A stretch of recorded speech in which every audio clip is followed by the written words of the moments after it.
यह बात है 30 अप्रैल सन 1945 की। हिटलर जर्मनी के फ्यूहर बंकर में अपनी पत्नी के साथ बैठा था। सोवियत सेना अब बस 500 मीटर की दूरी पर नाजी जर्मनी से हारते हुए पीछे हट रही थी।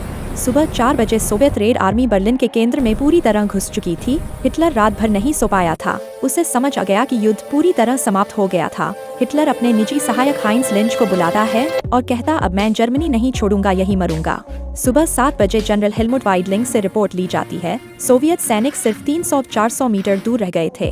बर्लिन के अंदर जर्मन सेना का सिर्फ 10% कंट्रोल बचा था। सुबह 8 बजे हिटलर कॉन्फ्रेंस रूम में बैठकर आखिरी सैन्य मैप देखने की कोशिश करता है, पर उसके अपने जनरल भी जानते थे कि अब कोई सेना उसकी मदद तक नहीं पहुंच सकती। हिटलर आज उम्र से ज्यादा बूढ़ा लग रहा था। हिटलर अपनी हार को सहन नहीं कर पा रहा था। ईवा ब्राउन उसे शांत रखने की कोशिश करती है।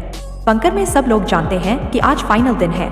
10 बजे हिटलर बाहरी दुनिया में आखिरी आदेश भेजता है, कोई भी आत्मसमर्पण नहीं करेगा।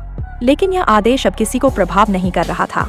बाहर रूसी टैंक रीच चांसलरी की बाहरी दीवार पर धावा बोलना शुरू करते हैं। हर मिनट में बंकर की छत से मिट्टी गिरती है।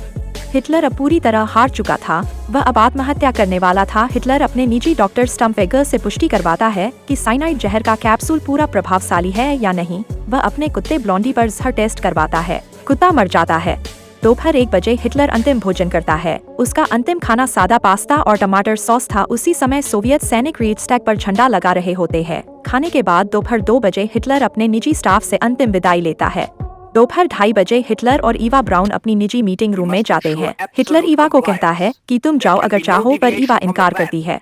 दोनों साइनाइड कैप्सूल तैयार करते हैं। हिटलर अपनी ब्राउन पिस्तौल वॉल्टर पीपीके हमेशा की तरह अपने पास रखता है। बाहर से धूल झड़ती है। सोवियत टैंक अब बिल्कुल ऊपर हैं। अब हिटलर और उसकी पत्नी ईवा ब्राउन का अंतिम क्षण आ गया था। दोपहर 3 बजे कमरे का दरवाजा बंद। अंदर पहले ईवा साइनाइड लेती है। उसी क्षण हिटलर साइनाइड लेते हुए खुद को पिस्तौल से सिर में गोली मारता है। गोली की आवाज पूरे बंकर में गूंजती है। सब समझ जाते हैं कि फ्यूहर अब नहीं रहा। 3:15 पर हाइंस लिंच और ऑटो गांच कमरे में प्रवेश करते हैं। हिटलर सोफे पर मृत पड़ा हुआ था। ईवा ब्राउन भी फर्श पर मृत पड़ी हुई थी। दोनों के शवों को कपड़ों में लपेटकर बाहर ले जाया जाता है।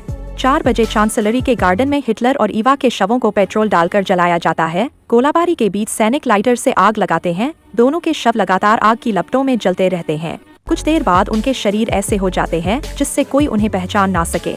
शाम 6 बजे सोवियत सेना धीरे धीरे चांसलरी के अंदर तक घुस आती है। बंकर के लोग डरने लगते हैं। कई आत्मसमर्पण की तैयारी करते हैं। शाम 8 बजे बंकर में अफरातफरी मच जाती है। कई अधिकारी आत्महत्या कर लेते हैं। कुछ नजरबंदी में जाते हैं। बर्लिन अब पूरी तरह सोवियत के कब्जे में आ चुका था। रात 10 बजे तक हिटलर की मौत की खबर फैल चुकी थी। नाजी जर्मनी का अंत शुरू हो गया था।